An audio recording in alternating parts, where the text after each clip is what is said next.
What's up, AP Psych? Just wanted to get back at it today. Have the opportunity to jump back in right into some Sigmund Freud psychodynamic theory work. But I do hope everyone's doing all right at home, staying busy and active as you can. Hopefully, again, everyone's staying safe with everything. Again, I know we're going a little stir crazy here. Noah and Nathan are going nuts, but we're having fun. The family time is good. So again, be smart with why you guys are leaving the house, as well as wash your hands a lot. Wash your hands a ton. So, and again, hopefully you are kind of getting yourself into a schedule, not staying up super late, and kind of getting up, being active, helping out around the house, doing all that kind of stuff. So, yeah, hopefully you guys are being safe. But okay, so a couple of quick things from the announcements. Remember, the March Madness brackets are going to be due on Monday. So a reminder for some of that material, those March Madness brackets are going to be on your e-learning site. All of that is going to be on Schoology. You can just go to the March Madness section. Again, it's going to drive you to this website, challenge.com. It's going to allow you to create a prediction bracket. Again, the idea is having a little bit of fun with the idea of March Madness. We can't have March Madness this year, so instead we'll do it with psychologists and try to specifically review a little bit of AP psychology material, AP content for the AP test. So remember, that's due by Monday. Make sure you go into that website. Then today, my goal is to review with you a little bit of Sigmund Freud's material and his theory, especially his theory of the mind, the id, ego, superego. And then specifically today, we need to get into the ego defense mechanisms. It won't be too long of me talking to you. Instead, I have a quick assignment for you. If you decide to do it, that'll be with a Friends episode. Yes, watching Friends for psychology. This one is perfect because of the number of examples of defense mechanisms. So, start by me getting this up here in front of you guys. Okay, so obviously today our goal is to talk about how the ego does defend itself constantly from threats, if you will. But to review a little bit, if you remember yesterday, we talked about Sigmund Freud's theory of the mind. He does believe that in, obviously, the psychodynamic theory. He was the father of it.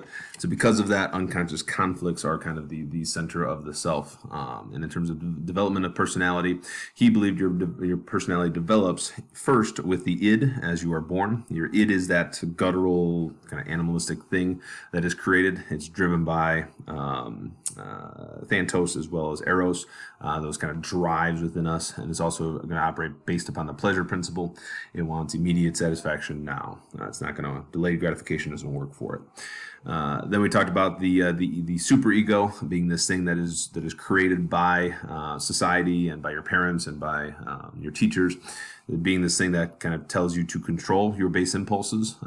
If the superego was in all power within you, it would constantly keep you very quiet, very meek, very modest. That's what the superego is supposed to do. And then, of course, there is the ego, which is driven by the reality principle. It is the decider, it is the you, who needs to allow, a little bit of expression of the id, as well as keeping it restrained by the superego's standards. So that, in large part, is the goal.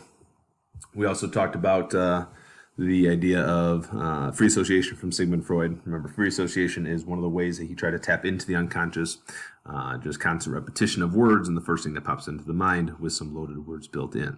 But today, it should be, once again, pretty quick in terms of the lesson here on the video, because we're going to talk about ego defense mechanisms. So, from Sigmund Freud and his theory, Freud did believe that the id, ego, and superego are constantly working together, but sometimes conflicts can arise when the ego is deciding between the superego and the id, and especially when society is kind of looking at the individual and their behaviors.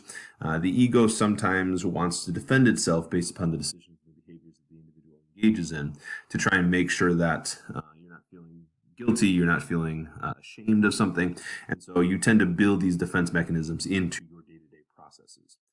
I will tell you, when interacting with your friends or your family members, or just even your own personality, we do these things a lot.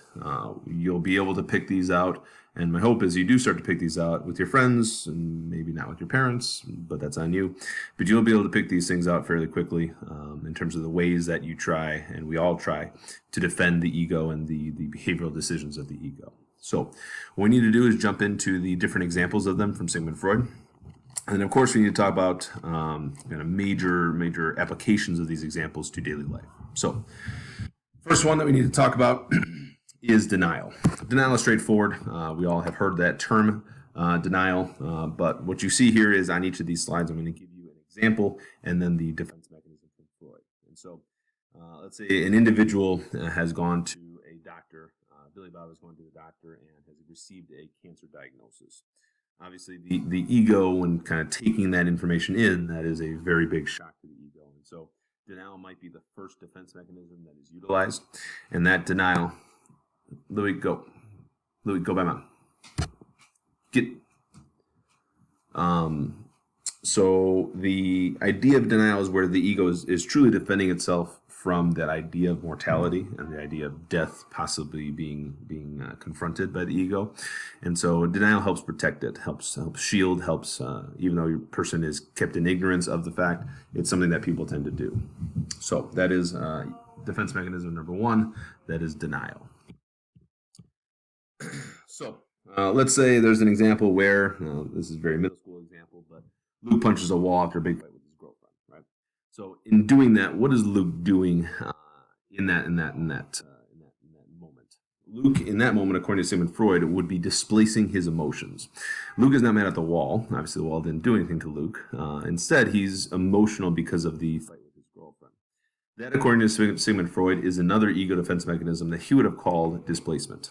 Displacement is the idea that you take emotion and emotional output from the thing that is causing the emotion, and you displace it. You place it somewhere other than on the emotional target. Now, again, obviously, we're not talking about Luke hitting anybody other than just the wall, but what happens here is usually the individual will kind of turn the emotional kind of feelings towards something that is inanimate, unable to respond back, or unwilling to respond back to the individual. And so that's where we sometimes see this. One quick note here, displacement is usually doing something that's socially unacceptable as a displacer of the emotion. So punching a wall, that's not cool, like you don't do that. People would look down on Luke for doing that if he was seen. So that's an example here. Yeah, so that is displacement. Just a quick reminder, this is socially unacceptable. It's not okay to do something like this. So that is displacement. Another example here, Tommy notices his wife socializing with one of his coworkers at a business function. Later that night, they get into an argument and Tommy accuses his wife of being a jealous person. So notice what's going on here. Tommy is noticing the socialization of his wife with somebody else. Okay. Then he later, in the midst of an argument, accuses his wife of being jealous when in all actuality, the true person who is jealous here is Tommy, right? And so that is Tommy's ego, according to Sigmund Freud, engaging what's called projection. So projection is very similar to, think of kind of the things that you might do where you try and say, hey, I am not bad because everybody else is doing this or you are doing this. So just like a projector onto a screen, projection image, so the same is where the ego projects a fault of the individual, a personality issue of the individual onto somebody else. Classic example here, the individual who gets caught cheating on a test. We can all think of what they might say, the very first thing they might say as a reason why. Well, everyone else does it. Of course, that's not true. Some may be cheating, but instead, the ego in that moment is saying, hey, I'm not a cheater. Everybody else is doing it, so it's okay for me to do it as well. So that is the defense mechanism of projection. Next example. Bill has a difficult time finding a date to prom. He finally gives up and tells his friends that he just can't afford the tickets. So this is where Bill's ego is fragile. Bill does not want to come to terms that he can't find the date to prom, so instead he comes up with a different explanation as to why he's not going. You see this a lot and consistently, especially kind of with friends and things like that. This is rationalization. This is the ego, once again, trying to be careful to not allow kind of feelings of negativity or less self-worth for the individual. And so the ego will come up with a different reason as to why the behavior is being conducted or not conducted, whatever it might be. And so for Bill here, he's protecting himself from criticism from his friends by saying simply he just can't afford the tickets. So that is rationalization. Your mom says I can't cook, but I can clean like no other. So this one, whether it's kind of this example, which I don't really like this example much at all, but if it's this example or another example of a person saying, I don't know, a certain AP psychology teacher saying, you know, I'm not great at math, or I'm terrible at math, but I can do this other thing very well. This is where the ego is saying, hey, I see that there's a fault, but, you know, I can overcome that fault because I'm really good at something else. And so that is compensation, a common Sigmund Freud target of a defense mechanism. The idea that the ego relinquishes the fact that they're bad at one thing, but then they're really good at another thing. It's making themselves feel as though they're better because of the other thing. So that is compensation. Deep down, Molly has a crush on Mike. However, when her best friend Sarah asks what she thinks of Mike, Molly responds, Mike, that kid is an idiot. So another classic example of elementary school or middle school relationships especially. This is reaction formation. Think of reaction formation as this. This is where the individual will form their reaction to a situation to make sure the ego isn't being unshielded, that it's not vulnerable, right? So for Molly here, Molly has that crush, but she doesn't want to become vulnerable. And so the ego will defend itself by forming the reaction differently to Mike and saying, I don't really like him, he's gross, boys or whatever, that kind of example or situation, right? That is reaction formation. Unfortunately, you see this a lot as well in times of crisis or times of death. An individual might uncharacteristically begin to laugh, or it doesn't fit the situation, they begin to laugh. In that moment, they are kind of framing their reaction to the situation. So that is, once again, reaction formation.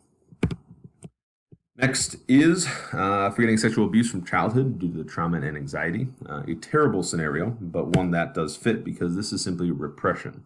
Sigmund Freud did believe in the idea of repression being very, very stark. The idea that a memory can be taken and shoved down deep into the unconscious would be the concept of repression. This is where the individual does not have any opportunity to interact with the memory at all. Don't confuse this with denial. Denial is where the individual knows that the information is there, but they just deny it. Coming up on the last couple, Aaron channels his aggression towards his family into his football games and practices. So this does seem a little bit like sublimation, but channeling aggression towards family into football games, that's socially acceptable, right? This is what we call sublimation. Think of it this way, sublimation, S, socially acceptable, S. This is the same as displacement, but it's specifically towards something that is okay. So think of that young kid who constantly got in fistfights in middle school, but then took up boxing as a release for aggression. That's an example here. Next one is, after hearing bad news, Sandy runs into her bedroom, throws herself on the bed, and cries into a pillow. Sandy seems like she's acting like a child, especially if she's an 18-year-old and doing this type of thing. That's very childish. And very specifically, this is, according to Sigmund Freud, a childish thing that is regression. Regression as a defense mechanism is the idea that you are regressing back to a previous period of life, previous stage of development, and specifically a time period where crying into your pillow, where your parents would come in and console you, might make you feel better. And so that's the idea behind regression. So, an example here. Obviously, haven't had much opportunity to work out all that much here, so stuck in the house. So, should I eat a bacon double cheeseburger right now? My id is clearly going to say, yes, it's delicious, I'm hungry, no delayed gratification. My superego says, it's not all that healthy, it's not ecologically sustainable way to eat, whatever. The ego might utilize a defense mechanism like rationalization to satisfy both the id and the superego. I might say to myself, just this one time it might hurt. Or a lot of times people say, I'll just get a great workout in later. A lot of times they say stuff like that. So that's an example of this process there. So What you need to do then is activate the Friends episode. What I'll ask you to do right now is go right ahead to your Schoology, go to eLearning. You can see there's 3 parts to this Friends episode. I'll ask you to answer questions about within this file right here, defense mechanisms examples. I'll ask you once again, please go ahead and click now. Obviously, it's a Friends episode. Talk to a parent or guardian if you're concerned about the content of the Friends episode. It's a good one, but you'll see plenty of examples of each of the defense mechanisms by the characters in the episode. I have 5 seconds left. I do hope you have a fantastic day. Stay safe.